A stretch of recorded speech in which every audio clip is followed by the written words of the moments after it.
Coming up on today's episode, recapping week 7. Some teams staying cold while other teams getting hot. We had a good Monday Night Football matchup between the Lions and the Bucks. And Coco and I went at it with our game picks. Who came out on top? All that coming up.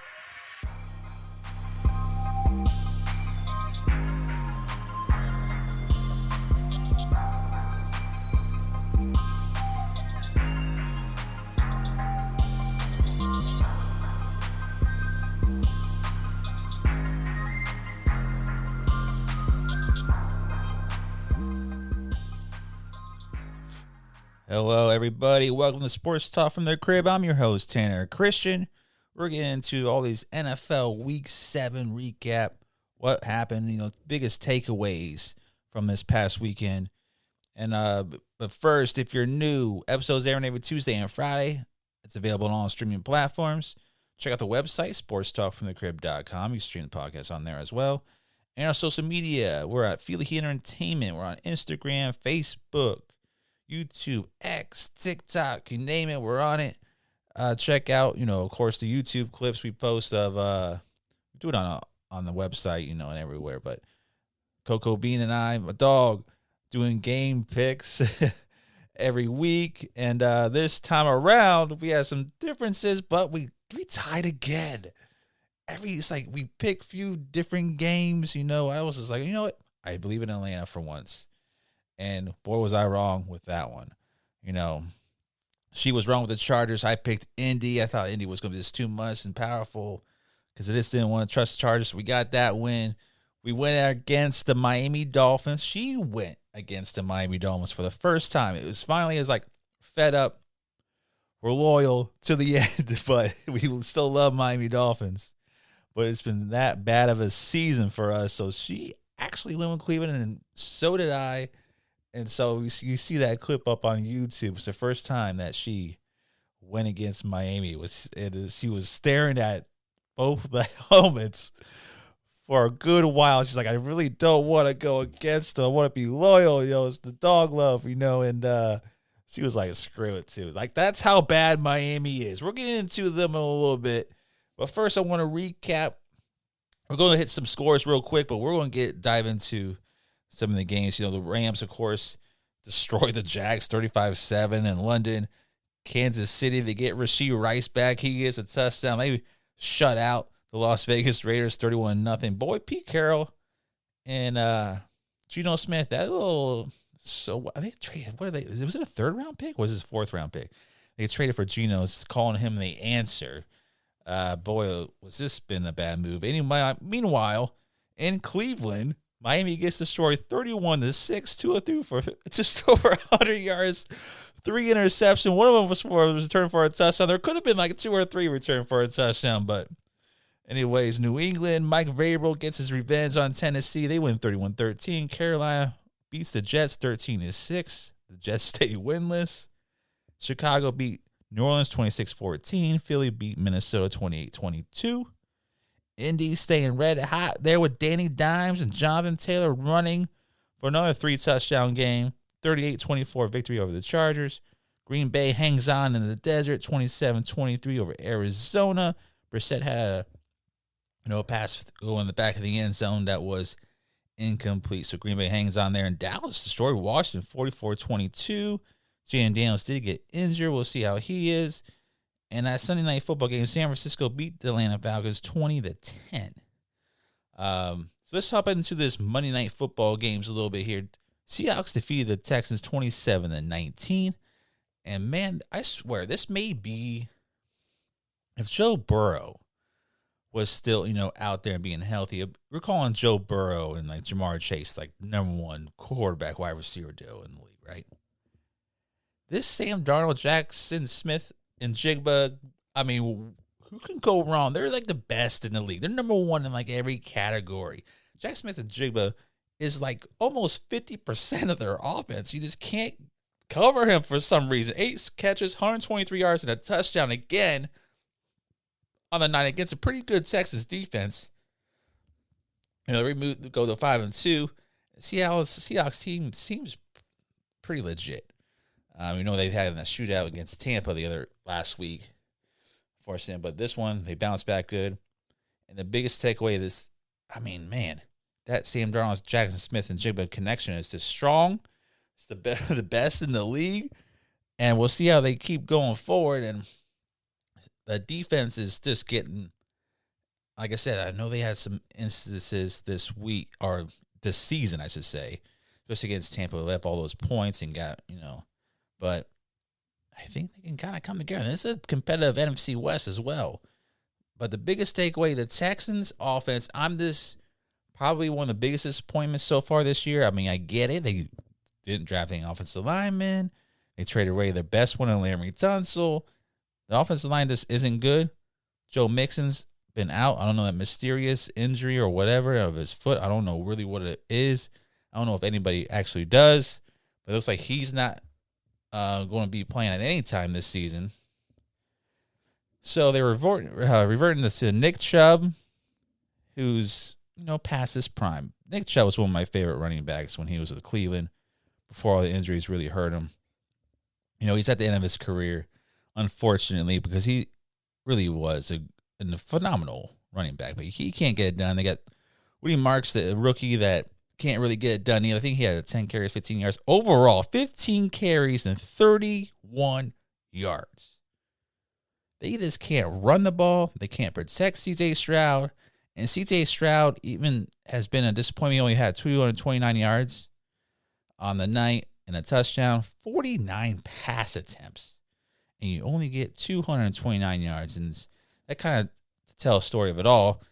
And even though they just lose by 8, despite all that, C.J. Stroud is... Nico Collins looks off, too, for some reason. I know they've changed coordinators again for this season, so C.J. Stroud's dealing with a different offensive coordinator.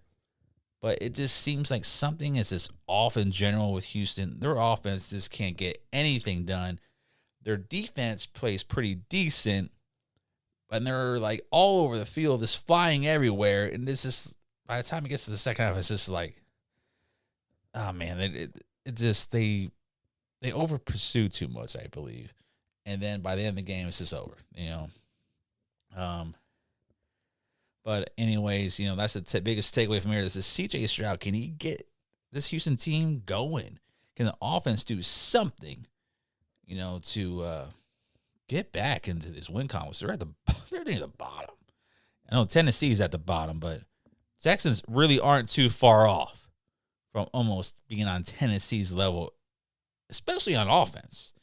So they definitely got to turn around. As for Seattle, competitive NFC West, of course, they got the Niners and the Rams are just in there. So that three-way with those guys, man, that's going to be tough. We're going to see who comes out on top. See if Sam Darnold falters towards the end of the season like he did when he was with Minnesota last year. That'd be interesting to see. All right, let's hop into the other Monday Night Football game. A little bit of a shocker. Not too much as to how they won, but it's just like that defense played lights out for the Lions, man. They won 24-9. They shut Baker Mayfield down like MVP. Everybody needs to settle down, right? And, Baker Mayfield's led this team back of 4-game winning drives already this year. I didn't want to, go against him because when I do, he shows me up, but I probably should have gone against him on this one because I brought it up in our previews when the games I highlighted. The Lions just don't lose back-to-back games. I talked about it on last Friday. Now they're 51 straight games without a back-to-back loss. It's been over 3 years. It's been 2022 since the last time they've lost back-to-back games. So they came out in this one, and Jahmyr Gibbs looked like a man on a mission. He looked scary good. The offensive line was just pushing that defensive line of the Tampa Bay Buccaneers back. He had 17 carries, 136 yards, 2 TDs, 3 receptions for 82 yards. And he sat out most of that fourth quarter, it felt like. He was just, I don't know how to describe it. He just looked like a man possessed out there. And there was nobody that was going to tackle him. He was going to make big plays all night. And, of course, Amon St. Brown did his thing, 86 receiving yards and a touchdown himself. So the Lions, the their biggest takeaway, again, like Gibbs had a career night. Yes, over 200 scrimmage yards. But, man, that defense that was down everybody in the secondary. I was like, I don't know who's on their team. When it came to the secondary, both their corners are out. Both safeties out. I was like, I can't name anybody out here because, Brian Branch is the big one. He was suspended, and I was like, who's out there playing defense? And Kelvin Shepherd, their defensive corner, give him credit, was out there playing man-to-man defense with all the backups, third strings, fourth string, fifth string cornerbacks. He's out there playing 61% of the calls were man-to-man. They were locking up these Buck receivers. And the pressure, like, it wasn't like all night. But you could feel the pressure because Baker Mayfield was like airmailing quite a bit of those passes. He's feeling the pressure up front with Aiden Hudson, who's just, outstanding last night.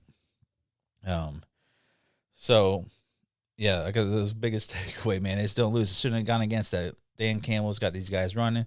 Kelvin Shepherd on defense has got those guys playing at a high level. Aaron Glenn was your defensive coordinator last year. Now he's in the Jets, and he's winless. So was it really Aaron Glenn? I mean, I know that Detroit's always been about getting that defense to play well because their offense is just, could be this, crazy with Goff, Laporta, Gibbs, Montgomery, St. Brown, and maybe Jameson Williams if he ever gets the ball. But like I said, their offense has just been pretty much a well-oiled machine for the most part the last 4 or 5 years. But their defense has always been the one that's kind of held them back. But he had the boys playing well last night. Another good stat was Baker Mayfield was 1 of 13. Passes going over 15 yards. He could not complete passes down the field at all. Like I said, I saw him airmail, even though Ches Johnson got open a few times. He airmailed. Ibuka played. There's a few missed opportunities with him. Mike Evans did go down in the game on a big deep ball that Baker Mayfield threw, right on this outstretch of his hands. And he got a concussion, a supposed shoulder injury. He was in excruciating pain. We hope he's okay. But it seems like once that happened, it was of how the Lions came out and scored a touchdown, and then that happened. The Bucs were still hanging around there. They were still hanging around the game, despite Jahmyr Gibbs destroying them, despite St. Brown destroying them, despite the defenses keep hitting them in the mouth. The Bucs were still hanging around in that fourth quarter. It was just too much that they could not get anything going in the run game. And Baker Mayfield was just, under excruciating amount of pressure for the majority part of this game. And just didn't have the answer. And the Lions now are looking like last year, man. Looking like not just the best team in the division, but the best team in the whole conference in the NFC and possibly even the entire league. So it's something to keep a watch out for as the weeks come, because we know Dan Campbell and the boys, they don't lose back-to-back games. They play their hearts out. They were at home. The crowd was going crazy. It was Monday Night Football, down 6 or 7 people just in the secondary alone. Come out with a big victory. So good job for the Lions. I also want to talk about this Giants and Broncos game, because I remember looking at the scoreboard. I'm 26-8. I think I looked at it and I was like, "What's that, the Giants? How come the Broncos can't score on the Giants? Is Josh Dart is he actually throwing darts out there?" So next thing I know, it was close, and then Broncos took the lead. Then the Giants somehow took the lead. I'm like, what's going on? I was watching NFL Sunday, all of a sudden flipped through it, and I'm like, I'm not watching this game. 26-8. What is this? What's the point? It's fourth quarter. Nothing. Why should I watch it? But anyways, it gets down to it. I'm like, I guess I gotta turn this game on because they're knotted up. What's going on in the fourth quarter? The Broncos ended up winning the game-winning field goal 33-32. Like I said, the Giants did lead 26-8. Dart had 283 yards, 3 TDs. He did throw that interception in the fourth quarter that was so costly. He did have another rushing touchdown, but it was Bo Nix, 27 of 50, 279 yards, 2 TDs, no picks, 5 carries, 48 yards, 2 TDs. All 4 of his touchdowns came in the fourth quarter. So yeah, I just was shocked to see this. Like, I don't know if anybody's ever done that. 4 TDs in the fourth quarter. I thought we were seeing a comeback like Peyton Manning did against the Tampa Bay Buccaneers like over a decade ago when we saw that comeback. That's what Bo Nix was and the Broncos were doing. They almost blew it, but then they got the field goal there at the end, shockingly off some circumstances. But what a game. And I was just kind of watching through some highlights. Like, Dart's playing really good for the Giants. Problem with the Giants is this. They're definitely going in a positive direction by not having Russell Wilson as their quarterback. Scatterboo and Dart, the 2 rookies, have this been playing phenomenal for him on offense, despite losing Malik Neighbors to a season-ending injury. And I think next year is how we're really going to start judging the Giants, because with those 2 guys and Malik Neighbors, if you just add a piece, we could really be talking about the Giants, because there's so much confidence with Dart being in there as quarterback and what he's doing. Like, he is a rookie. He's going to make mistakes. We get it. But he's pretty much saying Brian Daboll's job at the moment and the GM, even though at the end of the year, I think it'd be wise to cut them ties with them if I'm a Giants person, because I still don't like Brian Daboll's play calling at times. I still don't like his decision-making and key points during the game, time management, and just other things that just bothers me, as always has when he's a coach. But I think he'd be better off just being an offensive coordinator role than being the head coach. But that's a different story for another day. Very, very impressive win by the Giants, and it's just, I don't know what else to say about it. I just can't believe my eyes. Like, I looked down, I was like, how in the world is it 33-32? 17-8, I think it was one time. Then was 20. Yeah, they missed the extra point. That's what it was. Now I remember. They missed the extra point when they did get that touchdown. That's what cost them the game in Denver. That would have been a huge win for them on the road. A big shocker. Big confidence boost for your team. But they are playing well. Giants fans have a lot to look forward to in the future, put it that way. All right. That's going to do it for today's episode. A little short one today where we are going to bring that "What Are You Thinking" segment. We did bring it back. We went on vacation, the cruise and whatnot, so we didn't have it in previous week's episode, but we are bringing it back. Trust me, you're not going to want to miss that. We're going to be definitely talking about Cam Ward, possibly get the number 1 nod on that. But anyways, thank you all for joining me on Sports Talk from the Crib with your favorite sports host, Tanner Chris. Remember, new episodes are every Tuesday and Fridays, available on all streaming platforms. Check out the website, sportstalkfromthecrib.com. Stream the podcast on there as well. And check out our social media. We're on Feel Here Entertainment, Instagram, Facebook, YouTube, X, TikTok, anything. We are on it. Check out Coco Bean and I's game picks as well. You see those on YouTube, TikTok, and Facebook, Instagram, you name it. We have our game picks on there. So remember, check out the "What Are You Thinking" segment. It will be back on the Friday episode. We'll get into a lot of busy things with that. All right. Thank y'all for joining me again. Y'all enjoy yourselves.